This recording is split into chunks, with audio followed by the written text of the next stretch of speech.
We're going to bring in GMA legal analyst Dan Abrams live here in the studio with us. And from Atlanta is Nancy Grace, host of Nancy Grace on HLN. Dan, let me start with you. Yeah. We heard in Andrew's piece, the defense, saying, in essence, she wouldn't leave somebody wealthy for someone who doesn't have as much money. Yeah, I don't know if that's really gonna fly with a jury, but I do think this is going to be a more difficult case than it was prosecuting him. Why?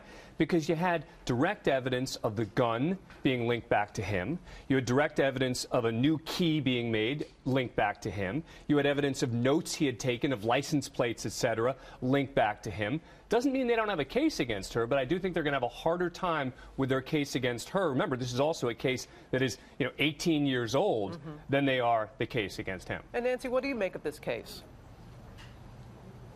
Well, I think that while Dan is saying there's not any direct evidence linking back to her, let me remind everyone that in a court of law, circumstantial evidence is deemed, and the judge will instruct the jury on this, circumstantial evidence is just as powerful as direct evidence. And come on, here's a guy that played for the Colts, the Packers, and we're not talking about LT or Dick Butkus. We're talking about a guy who ended up with the Barcelona Dragons, as opposed to her with an MBA. All right, she was the mastermind. They were in it together. And the defense that she would never leave McLaughlin for Napowski, they're right. She didn't have to leave him.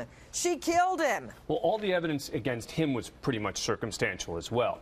But I guess what I'm saying is that because they believe he was the shooter. Yeah, and they got a conviction. That's right. And what I'm saying is, and do you disagree with this, Nancy? Do you disagree that this is, if you were to compare the two cases, that this is going to be a tougher case against her than it was against him? Actually, I disagree, and I'll tell you why, Dan. I agree with you about the evidence being more direct with him.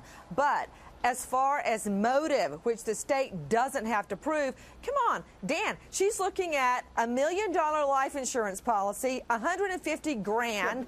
His Infinity, 1 year free rent, and a Newport, California beach house. And what about the grand theft? The day before he's murdered, she writes a check for $250,000. It clears the day after the bank cleared it. So she's sitting on a pile of money, not him. But the reason this case was reopened, and some people are going to say, wait a second, why are we here now? As opposed to back almost in 20 years That's later. Right. And one of the reasons is because a witness came forward who had never been questioned back then, who pointed the finger at him, a comment that he had made about wanting to kill the victim here because he was in love with the other woman who's on trial here. So I think you're talking about motive. There's your motive for him, is that he wanted to have her to himself. They were both at the soccer game together. No. Have her to himself? He didn't want her to himself. No. Both of them had plenty of boyfriends and lovers. Nobody wanted anybody to themselves. They all wanted a sugar daddy, and that's what McLaughlin was. How do you know that they had a lot of boyfriends? I'm not saying he didn't know what was going on. How do you know they had a lot of boyfriends and girlfriends together?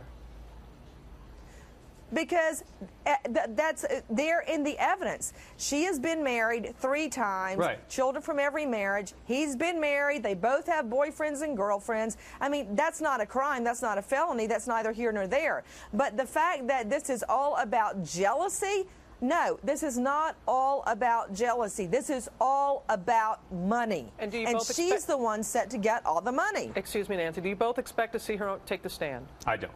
I would be shocked if she takes a stand. Nancy?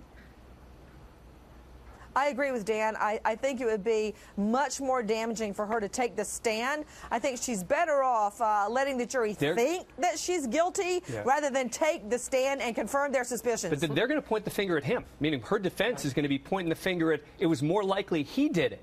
And he's already been convicted.